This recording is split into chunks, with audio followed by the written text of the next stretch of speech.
నమస్తే, welcome to our channel. నేను మీ సిరి. Kadapa MP అభ్యర్థిగా అవినాష్ రెడ్డి అయితే అవుట్ అని వస్తుంది వార్తలు. మరి అక్కడ ఎంపీ అభ్యర్థిగా ఎవరు రాబోతున్నారు? సో ఈ అంశాన్ని మనకి వివరించడానికి మనతో పాటు ఉన్నారు ప్రముఖ రాజకీయ విశ్లేషకులు అడిసిమల్లి శ్రీనివాస్ గారు. నమస్కారం. నమస్కారం. సరే, ఇప్పుడు చూస్తుంటే కడప ఎంపీ అభ్యర్థిగా అవినాష్ రెడ్డి అవుట్ అని చెప్పేసి మనకి వార్తలు వస్తున్నాయి. అయితే ఇంకొక కొత్త అభ్యర్థి ఇతడే అని చెప్పేసి కూడా ఒక కొత్త పేరు అయితే వినిపిస్తుంది. ఇంతకీ ఆ కొత్త అభ్యర్థి పేరేంటి? అభిషేక్ రెడ్డి అంటున్నారు. అభిషేక్ రెడ్డి అదే అవినాష్ రెడ్డి, అభిషేక్ రెడ్డి అదే కజిన్స్ లేకపోతే సొంత బ్రదరు. అవినాష్ రెడ్డి అయితే మరీ డైరెక్ట్ గా అతను అక్యూజ్డ్ 8 కదా, వివేకా గారు మర్డర్ దగ్గరుండి పైగా మొన్న దాన్ని ఎన్ఆర్ఎస్ట్ చేశాడు రవీంద్రనాథ్ రెడ్డి గారు. ఇతను థర్డ్ షీట్ లాగా ఉన్నా కానీ ఆపలేదు. కుట్టి చంపేస్తుంటేనే ఏమి అరగిన అమ్మాయి కూడా ఎరుళ్ళ చూస్తూ ఉన్నాడని చెప్పారు. ఇప్పుడు చాలా మంది మా ఊళ్ళో ఏమంటారంటే ఏదైనా గొడవ జరుగుతున్నప్పుడు అలా సూత్త నిలబడ్డాడు అనుకోండి, రేవులో తేళ్లాగా ఉన్నావు ఏంటంటే నువ్వు సూత్త నిలబడ్డా ఆపొచ్చు కదా అంటారు. అంటే నేను మామూలుగా చెప్తున్నాను, మా పల్లెటూరు భాషలో. మేమంతా పల్లెటూరు వాళ్ళు అండి, పల్లెటూరు భాషలో చెప్తున్నాను. ఇప్పుడు ఎద్దులాగా ఎదగటమే కాదు మనిషి, ఎంతో కొంత ఇది ఉండాలి కదా. మరి అతను కూడా థర్డ్ షీట్లాగా ఇంత ముడుకుంటాడు. వాళ్ళ బాబాయ్ని చంపేస్తుంటే అరే తప్పురా బాబు, అలా కొట్టకండ్రా బాబు, చంపేస్తా టెక్కేసి చంపేయండి కానీ అలా చంపకండ్రా బాబు అని చెప్పాలి కదా. అంత దారుణంగా సంపొద్దని చెప్పాలి కదా. గొడ్డలు ఇచ్చిన దరికేసి గుండెల మీద గుద్దేసి మీద కూర్చుని ఆ కొమ్మోడి దగ్గరికి అంటే ఈడ్చుకెళ్ళిపోయి ఏం అన్యాయం అండి అది. పాపం మహాపాపం కదా. సునాయాస మరణం ప్రసాదించవచ్చు కదా. ఈ మరణం ఎలాగా చంపేస్తారు వీళ్ళు అన్నప్పుడు, చంపేశారు కానీ సునాయాస మరణం తేలిగ్గా చచ్చిపోలే చూడండి బాబు అని చెప్పుకుంటారు వాళ్ళు. అంత తేలిగ్గా మాట్లాడుతున్నారండి వాళ్ళు. అంటే చావుని చంపేయడాన్ని పైగా సిగ్గు లేకుండా లేవండి మా కుటుంబంలో మేము చంపుకుంటాం, మా ఇంట్లో కోడిని మేము కోసుకుంటాం అన్నట్టు మాట్లాడుతున్నారు వాళ్ళు. అయ్యే బాబోయ్. ఇప్పుడు అదే అంటే ఒక మనిషి ప్రాణం కోడి మేకలాగా అయిపోయింది అంటారా సార్? మరి మీకు పోకిరి సినిమా చూసారా?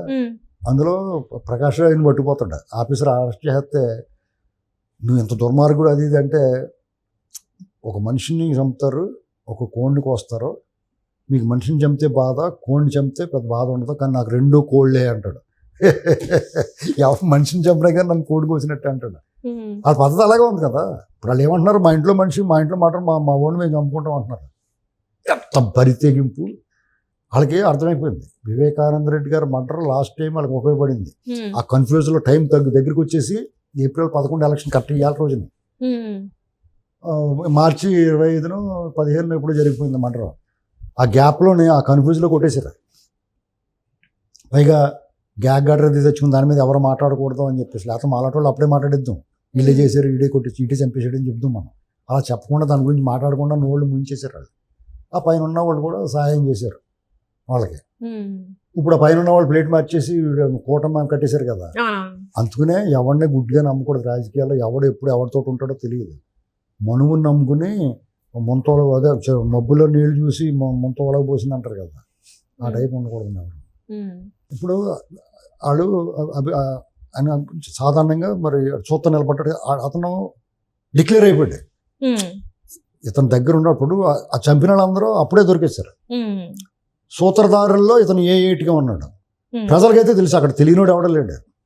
అంటే వాళ్ళ ప్రజలను కూడా మనం ఆలోచించాల్సింది ఏంటంటే, ఎన్ని తెలిసి కూడా ఓట్లు ఎలాగేశారు బాబు అని అడగాల, ఖచ్చితంగా అడగాల.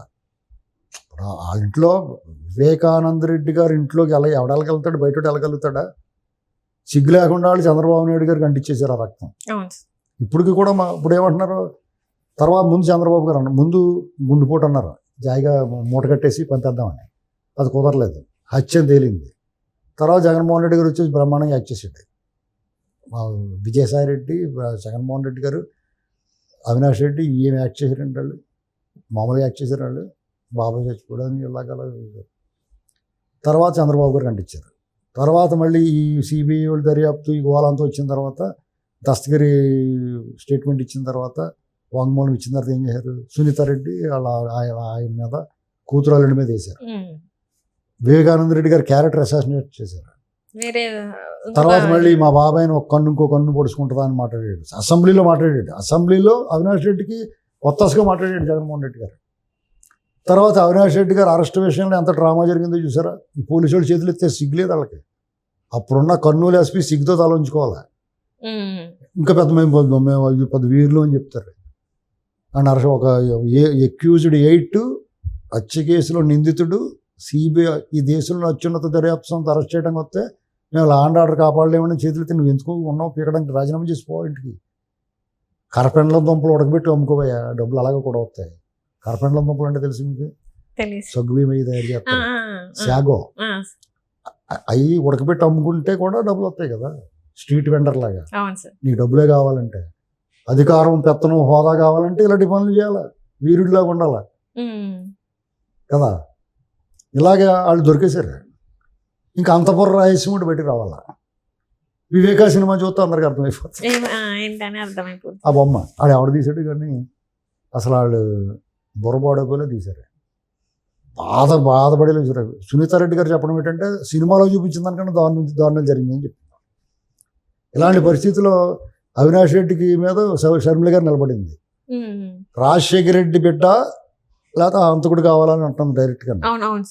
డైరెక్ట్గా మాట్లాడుతుంది, మనం చెప్పాల్సింది వాళ్ళే చెప్తున్నారు. ఇక మార్చుకోకపోతే ఆ సీటు పోద్ది. కడప పార్లమెంట్ దెబ్బతిందంటే 7 నియోజకవర్గాలు దెబ్బ తగులుతాయి. అందుకని ఆ ముఖాన్ని మారుతున్నాడేమో, లాజిక్ ఉంది, మార్చడానికి అవకాశం ఉంది. మారిస్తే మంచిది. అతను మొండిగా వెళ్ళడం కూడా ముఖం బదిలిపోద్ది. నాకు గోడ ఉందరా బాబు వెళ్ళకని చెప్పేసి అయినా సరే వెళ్ళేవాడికి ముఖం తగిలేదు కదా గోడకి, 3 ముక్కలు అయిపోద్ది.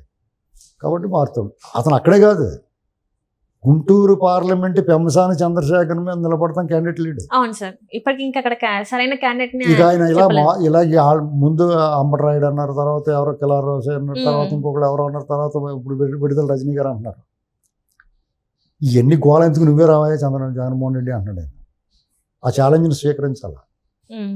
నువ్వు ఇక్కడ ఉన్నావు కదా, రాజధాని 3 రాజధానులు చేశాను, వీళ్ళందరికీ చాలా బాగుంది, బ్రహ్మాండంగా చేశాడు అన్నారు కదా గుంటూరు మీ శాసనసభ్యులు. అది నువ్వు అక్కడ నిలబడు, గుంటూరు పార్లమెంట్ నిలబడు, గెలువు. అక్కడ గెలిచి నువ్వు చెప్పింది కరెక్ట్ అని చెప్పు.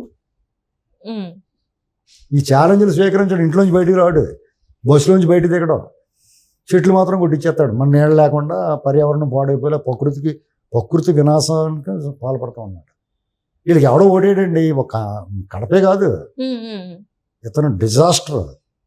అంటే ఎక్కడ కూడా అంటే మామూలుగా కడప వైఎస్ ఫ్యామిలీకి కంచుకోట లాంటిది సార్. వైఎస్ ఫ్యామిలీ కంచుకోట అండి. ఆ కంచుకోట నీళ్ళు వీళ్ళే బదలగొట్టేశారు. వైఎస్ ఫ్యామిలీలో ఉండే కదా వైఎస్ వివేకానంద రెడ్డిని చంపేశారు, కట్లు కొట్టినట్టు కొట్టేశారు అతన్ని. ఇంకా కంచుకోట ఏంటి, అది కులకోట, కంచుకోట కాదు. వివేకానంద రెడ్డి కూడా రెడ్డే కదా, ఆయనకి కూడా అభిమానులు ఉంటారు కదా. ఇంత దుర్మార్గాన్ని మానవత్వం ఉన్నవాడు ఎవడ సహించడు కదా. ఇక్కడ మీకు జగన్మోహన్ రెడ్డి గారికి ఇంత వివేకానంద రెడ్డి గారు మర్డర్ విషయంలో ప్రజలందరికీ వాస్తవాలు తెలిసిన తర్వాత కూడా ఇంకా జగన్మోహన్ రెడ్డికి అవినాష్ రెడ్డికి ఓటేశారంటే మానవత్వం లేనట్టు, మనిషి అనిపెత్తినట్టు కాదు. ఎవరు ఆలోచిస్తారంటారా మరి అక్కడ ఉన్న? ఆలోచించాలి. అది ప్రపంచం ఏమైపోద్ది, కలియుగం భూమి 2గా చీలిపోయి లోపలికి వెళ్ళిపోతాం మనం ఎంత దుర్మార్గంగా ఉంటే మనుషులు. మనం కూడా పద్ధతిగా ఉండాలి కదా. ప్రకృతి మీద పడకూడదు, మనం చెట్లు కొట్టించకూడదు, ఎండ బాబోయ్ అనుకోకూడదు. చెట్లు కొట్టించేసిన తర్వాత ఎండ అలాగే ఉంటుంది, పర్యావరణం పాడైపోద్ది, నదులు కలుషితం అయిపోతాయంటే మీరు అందులో అట్ల పక్కన అండి ప్లాస్టిక్ అంతా పడితే ఖచ్చితంగా కలుషితం అయిపోద్ది. బెంగళూరులో నీళ్ళు దొరకలేదు, సాంబార్ రసాలు మానేసారంటే హోటల్లో, తెలుసా మీకు? నీళ్ళు లేక 20 రూపాయల వాటర్ క్యాన్ 120 అమ్ముతున్నారంట. మాల్స్లో వీళ్ళు టాయిలెట్లు కట్టి మాల్స్లో పోతుంటే వాళ్ళందరికీ టోకెన్లు ఇచ్చి మీరు అప్పుడే వెళ్ళకండి, ఒకరి తర్వాత వెళ్ళండి. ఇలాంటి పరిస్థితులు ఉన్నాయి.